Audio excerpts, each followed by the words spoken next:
back into the moment because we just went over the first principle, and we're going to bounce a little bit. So everybody just bounce and feel a little bit grounded. Just getting our feet on the ground and getting rooted back into today's topic. And then let's clap. All right, so let's go. So today we are going to talk about our second principle today, and it's improvement. Improvement. Everybody wants to get better. As coaches, we strive to get better personally, and we also want our athletes to get better. And so what I'd like to do is let's go over Carol Dweck, who is the psychology professor at Stanford University. Let's listen to what she has to say on praising effort over talent. Okay. Do you want me to play that, or do you want me to just pretend that we played through it? Yeah, no, we can just, okay. Ruben and I know it pretty well. Okay. So one of the things, what stands out to you in this video with Carol Dweck? Does anything jump out at you listening to Carol Dweck on effort versus outcome? Does any of the coaches have what stood out to you? Well, just the fact that even if the players or the athletes just knowing that you value effort and practice, that alone positively impacts their performance. Thank you. I really appreciate that, because the words that jumped at me was value. And I think that, is there anybody else that has anything? Because, you know, everybody has a different take on this video and what they caught out of it, what they heard. Anybody else? Yeah, I think the one that hit me was when she said, like, do the athletes know that you value effort and practice? I would say, yes, I do. But if you ask my little 12-year-old athletes and they said, what does coach really want you to do? They're going to probably say score, you know, which realizes that I'm not valuing their effort and practice. Yes, thank you. Thank you for that. I appreciate that, because I think that as coaches, we are on this team of helping our athletes become better and valuing. Sometimes we know it, but our players don't know it. And it's really important to send that message daily so that they understand that we value their effort, we value their practice. And sometimes when I'm working with my students and the different age sets, you can get anywhere between 7 to 12, that these athletes are looking at each other. So I need to let them know that I value their effort and their practice for each person and their uniqueness on that. So I think that the other word that really jumps out at me is believe.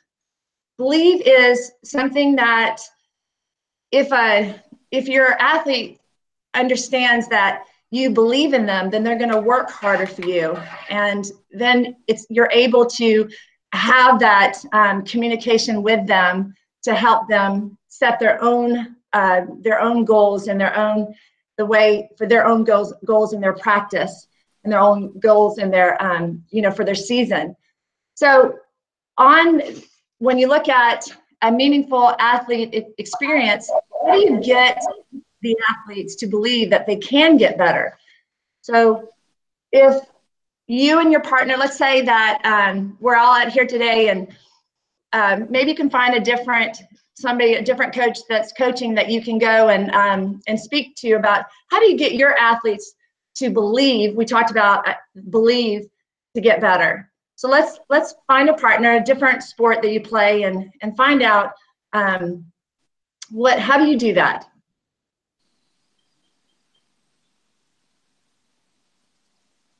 So we'll give you maybe about a minute to do that. Okay. And I think I just okay.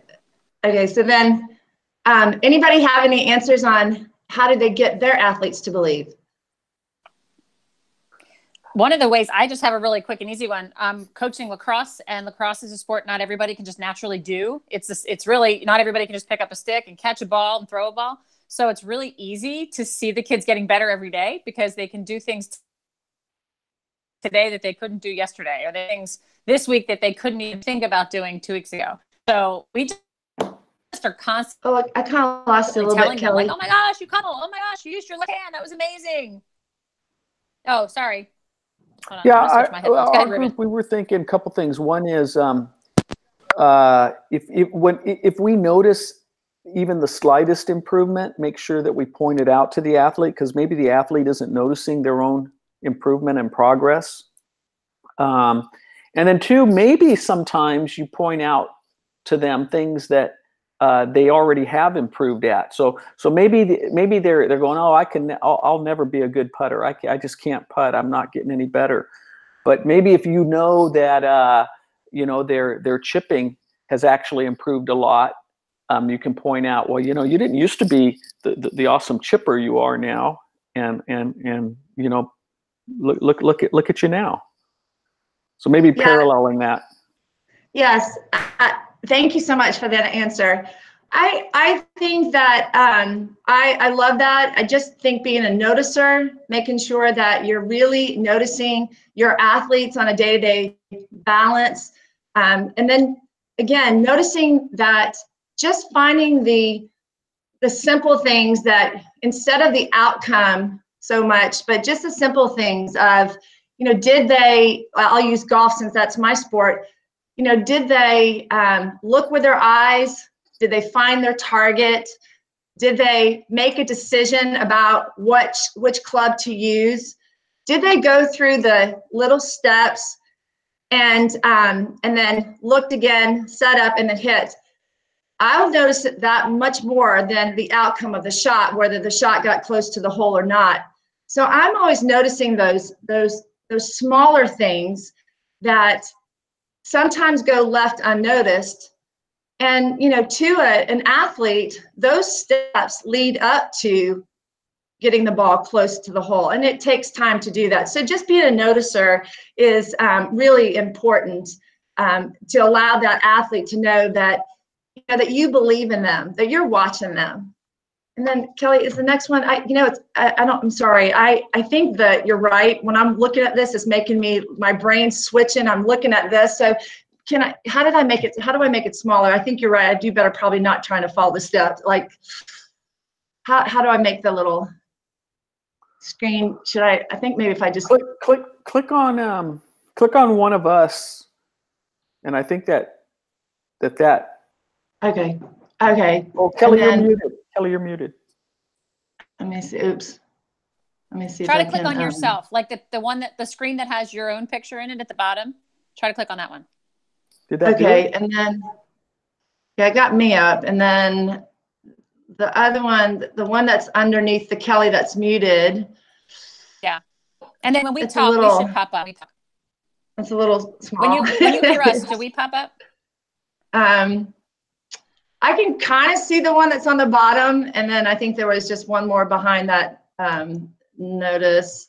Let me see. Okay, then attribute success. Okay, I'll keep going. I just find myself, my attention is getting off when I'm trying to look and then talk. But and then the last one is attribute success to effort, which attributing success to effort. If you go back to Carol Dweck and her book, The Mindset, she has two different mindsets: the growth mindset and the fixed mindset. And in the fixed mindset, there's such difference between the fixed and the growth. And Carol Dweck says she has a definition on what is success. And in hers, it says those with growth mindset found success in doing their best, in learning and improving. And two of the fiercest competitors that I've ever known is Tiger Woods in golf, and then Mia Hamm. And they both love to win. They give 100% of their effort, and there's no fear. They're not afraid of failure. And I have to send these two quotes out because Mia Hamm says that after every game or practice, if you walk off the field knowing that you gave everything you had, you will always be a winner. So I love that, because I think about the reason that we all have fallen in love with Mia Hamm is because that we know that she loved what she did. and she gave it all, her all, and she gave it to each other, her teammates, to her coach, to the game. And I love that. So I think, again, just this idea that attributing success to effort and making sure that and here's a simple statement, that was a great play. You've really been working hard in practice and it shows. So just valuing your athlete, letting them know that you are, that you're really noticing them. And I think that helps them so that they're not afraid of failure. Failure is probably the biggest roadblock to peak performance. So, and when you think about golf and you think about you're out there for 4.5 hours, 4 hours and 20 minutes of playing, there's a lot of in-between time. Your brain can be distracted, wander off, and you've got to go in and out of those shots. And I think that it's really important for them, to know that, that between the shots, it's okay. They can rest and recover in between, then get in the shots and get back into the game. And if they have a mistake, then that's where probably the next tool would be. I think probably one of in the Elm Tree of Mastery is mistake ritual. So this one here is, sorry, I just got a little bit lost, but we're the Elm Tree of Mastery. That's okay. That was just that was just the title slide, and then we'll just go right into what it is now, because that was sort of the intro in. Now we're getting right into the principle. So go ahead. Sorry to distract. Okay, no. Okay, in the there was a study that was conducted in 2014, and they'd asked kids what why do they participate in sports, and they said 90% said fun. But as this kind of kept going on, they were asked, there were 81 fun determinants that Dr. Amanda Visek had come up in her study, and she had said that winning fell to, does anybody have any idea out of 81 where winning fell into that category? Was it, raise your hand if you think top 5, maybe top 10, top 20? Maybe top 20. Top 40? It finished 48th on this list, winning. And I think that trying your best was number one, giving 100% effort, those values of hard work, never giving up, always working to get better. That to me is the Elm Tree of Mastery. And when you look at this Elm Tree of Mastery and you see the scoreboard definition, in that definition, you're looking at results, comparison with others, and then mistakes are not okay. Results can be in a sport that you have a lifetime to play, especially in golf. I mean, you can play golf all your life. You're going to have to deal with those results, that score on the scoreboard. It's always changing. And so, if you just defined yourself off that score, you probably would quit because it is a type of sport that to shoot par or better, you've got to stay committed and love the challenge of not scoring well, of setbacks. The other thing is comparison with others. When you look at juniors that are playing golf or juniors in sports, comparing one another, apples to oranges, it is your unique person. And we all grow differently, we develop differently. Our minds are, we're constant growth. And so we don't really want to get into the part of comparing with others. And then the other thing is that the kids that kind of go off the scoreboard, they think that mistakes are not okay. They're afraid to make a mistake. They're worried about their friends, their parents, their rankings. So in that scoreboard definition, we as Positive Coaching Alliance, we believe winning is important, number one, but winning life lessons. But also we believe that that yes, we want to win, but we also want to win at the mastery part of it. And the mastery definition, who can read the mastery definition? What are the 3 most important things? Effort, learning, mistakes are okay. And in your sports, which one do you right now, what do you, in your sport, do you feel like you put more emphasis on? Could you guys talk about which ones that you put more emphasis on? Right now, I'm focusing a lot on learning because I have new kids to the sport. Yeah, as I look at this, I feel like I've done a pretty good job of focusing on effort and learning. Where I need to get better at is the mistakes okay part of my coaching. Well, thank you for that answer. Sometimes as adults, as coaches, it actually happened to me yesterday. I took my 12-year-old son out. We were hitting some golf balls. He was going to play in the district today in the little golf tournament, and I'm trying to get ready for the US Open, and I'm watching him, and he is just sculling that shot, blading it, and I'm watching his reaction, and he almost looked like he just didn't care. And I'm over there trying really hard and trying to kind of reset my patterns and stuff. And so I made a comment to him like, Jay, you've got a tournament tomorrow. What are you doing? And so parents also need to know, how to interact with their children, because it's real easy to adultify what I'm doing to give to them and his. And what I really learned from it, I made a couple comments and I said, well, Jay, just watch me in a couple, maybe you'll, get an idea of some balance, and just watch maybe just my tempo back and forth and see if that doesn't help you.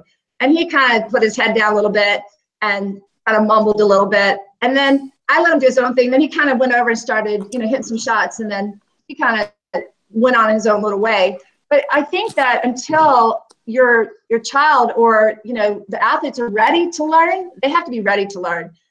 And it's okay for them to make mistakes, because it's only they make mistakes is really how they're going to they're either going to understand that the effort and learning is such a big part of it, then they're actually more coachable, because then they'll have a conversation with you and they're more likely to be ready for that conversation of maybe if you're having a difficulty, maybe just focus a little bit more on your balance and tempo.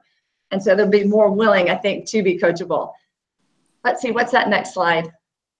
Yep, just about what Mastery Climate does. So the environment that we create in our practices and our games are most important. It's a caring environment. It's one of those that mistakes are okay. And so the research shows that anxiety will go down and self-confidence goes up. That is really important, because again, we know that fear is a roadblock to peak performance. So what we're looking for in this climate is a mastery caring, that I believe in you, we believe in you, and let's go to work. And then the next one. So the the E stands for effort, L for learning, and M, mistakes are okay. Mastery gives players a feeling of control.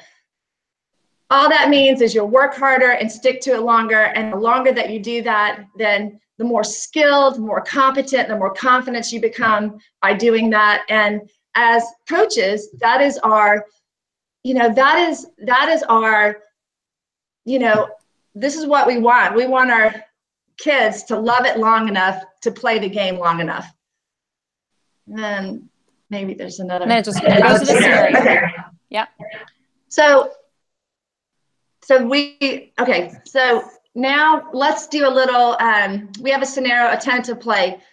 Your team tends to play tentatively and lets the opponent drive the action. What can you do? And when you think about your team, you might have a team that is in a big wide spectrum from, you've got an all-star team that kind of shows up on your doorstep who they think they've got it made. They've got it. And they don't have to practice so hard. Or you might have one that's the bad news bears that are just, they're playing with each other, looking at the airplanes, playing in the dirt. Maybe the sand traps are, So what can you do? So why don't you grab a partner, maybe somebody sitting next to you, and let's talk about what can you do to help motivate them, inspire this team to give their best effort. So we'll do that. Yep. And then, so the big thing is that the Positive Coaching Alliance, if you look at our book, we have 9 different tools. We will not be going through all 9, but it's really important that for some reason, I didn't see that one, the release and reload, but that in the toolkit in our books, we have become a noticer. But if you go to page 27, there's 9 tools, and we'll just take a look at reward effort, especially unsuccessful effort. So if you go to page 27, and like I just read, maximize effort by rewarding unsuccessful effort. I think in this thing here, it's really important to look for great efforts. Focusing on effort is the key to performance. And are there ways that you could do that? Can you think of just maybe something that, a simple idea that you can do in your sport? What in golf, I would just say, again, great pre-shot routine. Glad that you looked at the target and you stuck to your plan. What would you have in your sport? In volleyball, the one thing I'm always, go ahead. I was going to say, Susie, in volleyball, you know, there's a play, and then there's actually, especially in men's volleyball, there's actually more time between. It's kind of like golf. There's more time between the plays than in the actual play. Not to the extent of golf, but it's kind of like that. And so what you're doing and what you're thinking about, where your focus is in between the plays is super important. And so, you know, coaching the players on, you know, what to look at and what to be thinking about, you know, in between plays is very important. Thank you. And it can be a measure of the player's concentration and a form of their effort, a form of their mental effort. Yes, thank you for that, because mental, I mean, again, just in golf, sometimes it's almost 99% of the game is the mental aspect of it. What you think? So then we also have on page 27, on page 27, that was page 27. Page 23, for some reason, Kelly, I'm sorry, but I thought that there was a release and reload. Was that not on my film? No, that's one of the videos that we have available for this, but okay. We actually took that out of the workshop because it was promoting guns, and we didn't feel that was right to do. Oh, so that's funny because that's funny. Okay, because when on the thing, I was looking at it and on your video, so I was like release and reload. I was like, okay, okay, that makes sense. But okay. that would be an example of a mistake ritual. Yeah, that's a mistake ritual, absolutely. So then let's see, the other one is assertive aggressive play comes when there's no fear mistake. So I think we've kind of talked about that. Just again, going out there and giving it 100% effort and not being fearful of mistakes. And one of the things that is really important is having a mistake ritual. And as you can see, I have my glove on today. So for myself, if I hit a bad shot and I don't want to carry it to the next play or next shot, I'll just hear the snap, take my glove off, and that shot's over, and then start again. I know Julie Foudy, she uses a hairband, and she'll just snap it. So there's a lot of different ways. You could flush it. So everybody put your hand up. We're just going to give it a nice toilet bowl flush and flush it. So it's really important to understand that, yes, we can talk about this idea of not being afraid or not being, but you've got to have a mistake ritual. And so there's a physical feeling that goes with it and a mental that ties in so that you can bounce back, go to the next shot, next play, and really important so that you can continue to learn and improve and finish out the game. So one of the stories I thought was really interesting was I was thinking about all the different sports and the winter sports and Winter Olympics and Summer Olympics. And one that stood out to me was the ice skater. And they were asking, well, what's her mistake ritual? And I was thinking about that. And she said, yes, she just squeezed her shoulder blades back and just let it roll off her back. And I thought, everybody can come up with a mistake ritual that identifies to, okay, that one's done. Let's go on to the next play, next shot.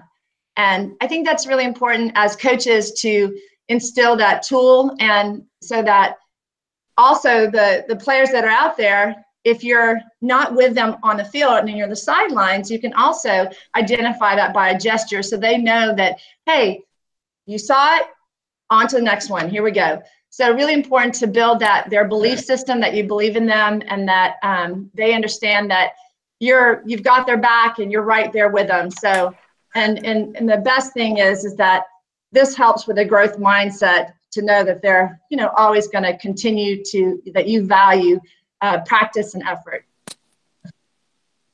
Is there one more sheet? There's Okay. It's just the last video. We replaced the release and reload with Curtis Graham. Oh, okay. I didn't get to see that one, but okay. It's okay. That would be the first. Okay. That's it. Okay. Yep. He's just explaining about how in his dugout he had a toilet, but that's good. Okay. Yes. All right. Okay.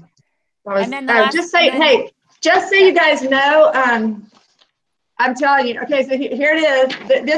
This is my life of writing and doodling and writing and doodling, and I'm like one of these people that has to write and write and write to go over it. I'm so not good at this yet, Kelly. I have a lot to learn. But I like how you said yet. That is yet. Mindset right there. I like it. Well, you know what? You always have to push yourselves to the next envelope, because that's how you grow. Kelly, can I ask Susie, because I have to confess, I did not watch the recording of her first demo. In the spirit of not comparing ourselves with others, but in comparing ourselves with ourselves, how did this demo go compared to the first demo, do you think, Susie?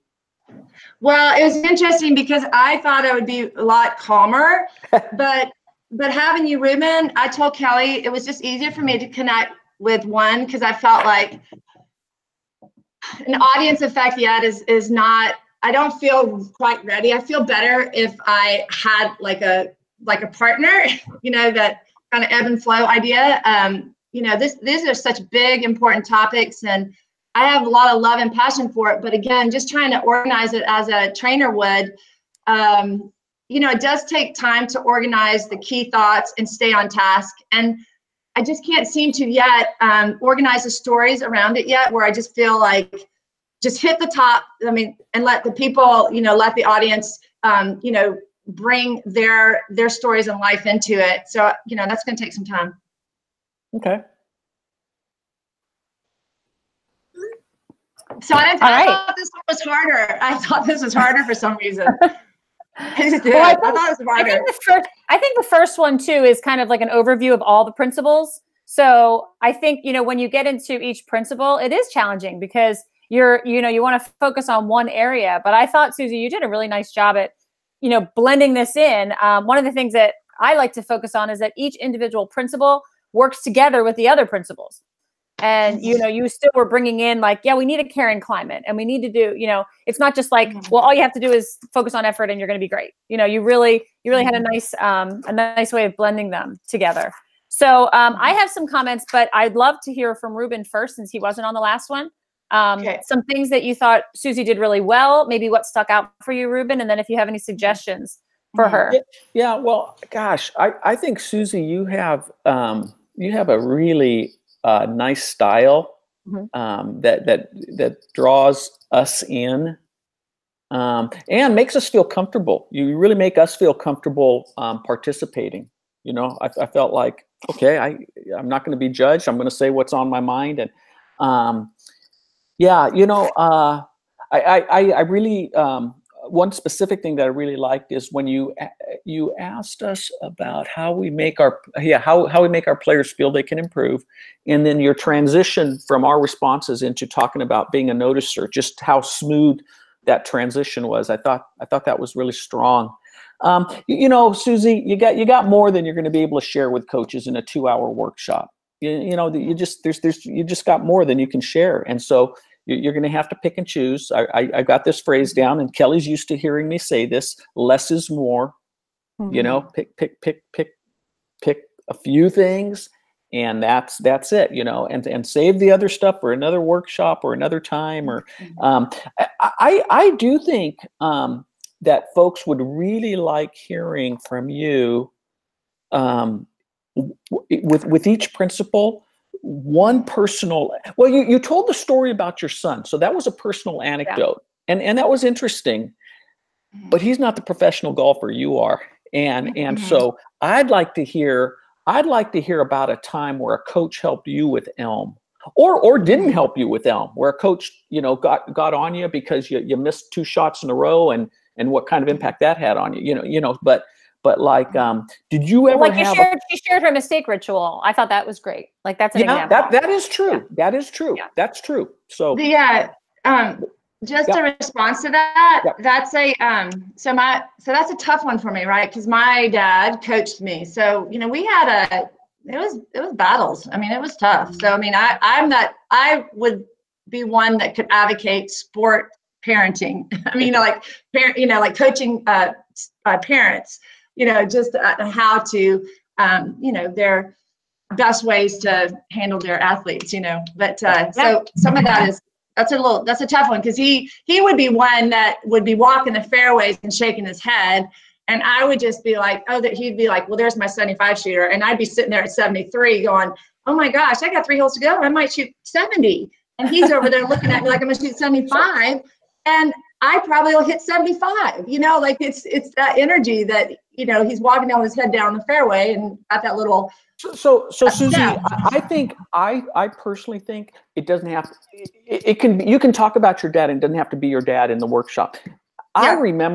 I remember being in a competition and looking at my coach, and he was looking at the ground, shaking his head. Yeah. And how do you think that made, so. Yeah, that's true. He was your coach. You just say coach. Yeah, that makes sense. That makes sense a lot. And quite honestly, you're going to be in front of a lot of coaches who are coaching their own kids. So anyway, hey Susie, I'm just like when you said he's getting ready for a tournament and I'm getting ready for the U.S. Open. Yeah. I'm leaning in. Yeah, and I actually want to ask you about that, but maybe if there's time at the end. So one last thing. The principle that you are exploring with us here is the Elm Tree of Mastery, or Elm or Mastery. Elm Tree of Mastery is the full, right? Improvement is not the principle. Improvement is the need, the athlete's need that this principle addresses. Athletes need. Okay. They need to improve. Yeah. Athletes need to believe they can improve. And the coaching principle that addresses that need most directly is the one we're going to explore right now.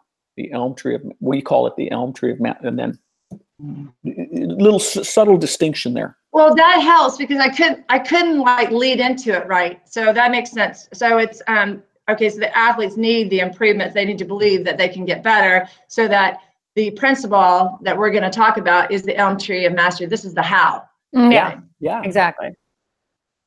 Okay. And the tools are the how. We're going to give them tools so that you know how to help athletes improve. The tools are the how. So that's the 9 tools that are in there. Yeah. The 9 tools. Yep. Okay. Yep. Yeah. So some of that's just getting it in my head organized, Yeah. Yeah. I can't wait till you're a trainer, Susie. I just can't wait. And I would love to be in some of your workshops. So whenever that happens, well, I'm going to have to do this a few more times, Ruben. I'm still a little, it's like, Yeah. What is it? Crawl, walk, run. Maybe roll over a few times and then. I think one of the things too, Susie, is when we do these demos, you did the introduction first. Now you're doing this principle. When you have an entire workshop to do from beginning to end, you'll be able to see the connections coming together, and all of a sudden it'll be clear. I remember probably my 2nd or 3rd workshop in, I was like, oh, now it all makes sense, but it took a couple to really feel like, all right, I get it now, because there's so much stuff. And even though it in here, to get the terminology right and to get, you seem like the kind of person that likes to make things perfect, and like a lot of us do. And you realize that the message that you're sending is not perfection, and it's not that they're going to know exactly the right terminology and exactly the name of that tool, but you're trying to give them the overall theme. If you wanted the coaches to walk out of your workshop with 2 things, Susie, what would it be? If they don't remember anything else about your workshop. Better athletes, better people. Yeah, that you've got a lot of power in developing really good people for the future here. And as coaches, how are we going to do that? Focusing on. Go ahead. Kelly, when's the last time you did a perfect workshop? I don't think I have ever done a perfect workshop. That's two ever of us. in my life. That's two of ever. us. That's two of us. And I always joke because one of the things I do all the time is the post-game analysis driving home from my own workshops. And I'm sitting there in the car and I'm like, oh, why did I answer that way? Or why did I say that? Or gosh, I should have. But that's a true athlete though, because you're doing all that in your head, the round post. Yeah. It is. And I always introduce my workshops in the car. Like my routine is, about 15 minutes before I get where I'm going, I do my intro. And I do that in the car. And then I'll, on the way home, I'm like, oh, I forgot that story. Oh, I forgot to put that in there. That would have been good. It's just how we roll. It's how we work. So my point is that I don't want you to worry so much about getting every detail perfect. I think just the flow of the workshop, knowing that better athletes, better people, double goal coaches is what we want them to focus on. We want them to fill kids' tanks, focus on improvement, and really teach these kids strong moral integrity. Those are the three. I mean, I just gave you a 30-second workshop right there. That's really the goal, period. So all the other stuff is icing on the cake. And of the 99% of the things you're going to tell them, they're probably going to remember like 2. So they're going, as Ruben said, they're going to remember your stories. I will never forget now when I go golfing to wear my glove and rip it off when I make a mistake. Usually I slam my golf clubs down, and that's not the best mistake ritual ever. So I have a good one now. But I mean, again, like they're going to lean in and they're going to remember stories about how you made these real. So some of the things that I really liked, I really liked what stuck out for me this time. I love the way you're always getting us up, moving, talking. That's something that coaches are going to love about your workshops. That's fantastic. I think the way you put in growth mindset and fixed mindset was super clear. And I love the way you brought that in, because I think that's exactly what we're talking about. We're actually going to be adding in an intentional section on growth mindset and fixed mindset for the revision of this when we get to revising this workshop. So that was fantastic too. Talking about Tiger Woods and Mia Hamm. I mean, again, I'm meeting Mia Hamm in a couple weeks, and I'm like, yes, that is Mia Hamm. I love Mia Hamm. But I think that's a quote that I've heard from her, and I think it's so cool that you use that too. After every game, you walk off giving everything you had, and you're a winner. I mean, that's so awesome. Failure is the biggest roadblock to peak performance. Just the way you said that, it just rolled off your tongue. It was so clear, so simple. And I think you said it a couple times. Is the point there that failure is the biggest roadblock, or fear of failure? Fear. Fear of failure. Fear of failure. Okay. Yeah. Fear of failure. Okay. Yeah, I just wrote down failure. But yeah. Okay. Even bringing in extra studies like the 2014 study, the fact that winning was number 48 out of 81, I mean, that shows like, that's interesting. That's like, wow, that's really cool. So I love the way you brought that in. And even when you said, if you just went by the score, you'd probably quit. What a great, that was like a nugget. That's like a quote. I'm like, that's so true. If all the things I've done, if I've just looked at the record, why would I stick in it? Why would I stick with it? I loved the story about your son and you, because as Ruben said, a lot of the coaches in the room are parents. And I'm going to totally steal the word adultify, because I think that was such a clear way to put it. I always say to coaches a lot of times, remember that you're on a different stage in the journey than the kids are. So don't transfer your needs to the kids. But you just gave a perfect example. You're literally standing next to your son. You're getting ready for the US Open. He's getting ready for his tournament. And you're like, what are you doing? Like you're adultifying it. And I think that was such a great way to put it. It was really bad. Yeah. And you know what? Yeah. But that's what coaches want to hear, that you're not perfect. And I can't wait to get you trained up to do parent workshops, because just hearing your experience from your dad and then your experience of raising your kids and coaching your kids, I mean, that's gold right there. And you're going to be so good at the parent workshop. So that's even more exciting. Oh my gosh, Kelly, you always say something so nice. I can't believe it. The first one you did, and this one, I'm like, how are you picking out these little things and you make them seem so big? Thank you so much, because thank you, because just so you know, it's very hard for me to do this. So I mean, just to, like, just the things you said, like, wow, okay, that was all right. Yes. Yeah. I didn't think there's any yeses. Okay. Thank you. And I just, you've got all the raw materials to just make such a huge impact on coaches. And I don't want you to, if I'm not getting clear here, I just want to make sure that you understand that it's not about the details. It's not about the Okay. slides. It's not about the picky, tiny tools. It's about you sending a message and motivating coaches so that when they walk out of your workshop, they're like, yeah, get me on the field. Get me a bunch of kids. I'm excited. I'm ready to go. I have a new outlook on how I'm going to coach, and I want to do this. And they'll think twice before humiliating a kid or screaming at a kid or putting, they're going to think twice about doing some of the things that they've always done, because they're going to remember, wait, okay, Susie told me in this workshop that doesn't work, that's not the way to get peak performance, that I can't point out every mistake a kid makes. They're going to remember that. And it's going to change how they coach, which is going to influence kids, which is awesome. So again, I think, just a lot of the words that you use, Susie, are really powerful, and don't take it lightly. I mean, that comes from experience, but it also comes from who you are. You care about what you do. And I think that's awesome. That's great. Yeah. A lot of work to do. Yeah. Well, I mean, I give you an opportunity to do 3 of these demos. Obviously, it's better for you to get out live in front of live people. We want to do that as soon as possible. I did look up the workshops in your area, and right now there's only 3 athlete workshops coming up. There's no coach workshops. So hopefully we'll get some coach workshops coming up first, because I don't want to throw a brand new workshop at you before you feel more comfortable with this one. Yeah. So there's time. My point is that there's time. There's not like a rush to get you out there. Perfect. So perfect. Yeah. I have lots of time. Good. And it's been great because I'm just growing in it, which is even better, because kind of where I'm at in this juncture of my life, I really dove into it because I've had that need of taking care of myself in a different way. So just that whole aspect of diving into the book and studying and just writing and reflecting and organizing my brain a little bit has been really very helpful for me at the stage where I'm at. Yeah. So that's been great. It's been a really good, a good fit for, that balance of like teaching 40 hours a week, trying to play. And I'm like, wait a minute, I just need time to unwind my brain just to keep things in perspective. So it's been great. So I have plenty of time. That's awesome. That is great. Well, whenever you're ready, you can do honoring the game. You can do filling emotional tanks. You can pick whichever part of the workshop that you want to practice. I'll probably try to honor the game, and I'll try that one. That e-tank, that's a big one too. They're all big. Yeah, I'll let you know when I can do that next one. I'll do it again, see if I can just continue to get more comfortable with this. That sounds great.